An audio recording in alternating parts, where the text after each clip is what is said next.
নদীতে যেমন ঢেউ আছে সেরকম আমার মনেও ঢেউ আছে, কারণ ঢেউটা কাউকে বলতে চায় না। যদি বলি কেউ তাহলে আর আমাকে নিয়ে গণনা করবে না, আর যাই আমাকে নিয়ে গণনা করো তাকে আমি বলতে আসি, যদি কখনো তুমি গণনার মধ্যে কিছু পাও তাহলে বলে দিও, আর যদি না পাও তাও বলে দিও। আচ্ছা, যখন আমি তোমার পাশে ছিলাম না তখন তুমি অনেক কিছু বলতে, আর এখন তোমার পাশে আইছি, এখন তুমি আমাকে কিছু বলো না। আচ্ছা, সমস্যা নাই, তুমি যদি সুখে থাকো তাহলে আমিও সুখে থাকবো। এই না যে তুমি আমাকে কাঁদিয়ে অন্য জনের হাত ধরে চলে যাবে, এগুলা কি ঠিক বলো?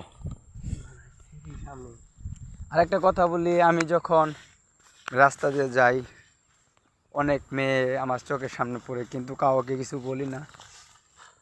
আর যদি বলতাম তাহলে তুমি শুনতে পারতে, কিন্তু তুমি শুনবে কি করে?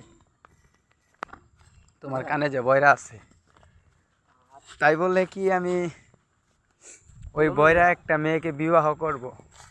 হ্যাঁ, সে যদি অনেক ভালো একটা মেয়ে হয় তাকে আমি বিবাহ করব, কিন্তু তার মাঝে যদি অনেক অহংকার থাকে তাহলে আমি কি তাকে বিবাহ করতে পারবো? কিন্তু পারবো না।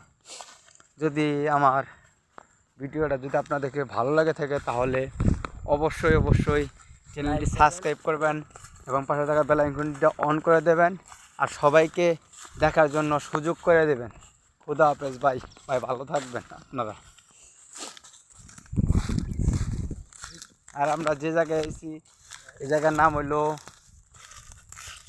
বেটা ওই মেয়ের বিবাহ হয়েছে, বেটা হ্যাঁ বিয়ে হয়েছে, মাল নেই ভাই, বিয়ে হয়েছে বুঝছো,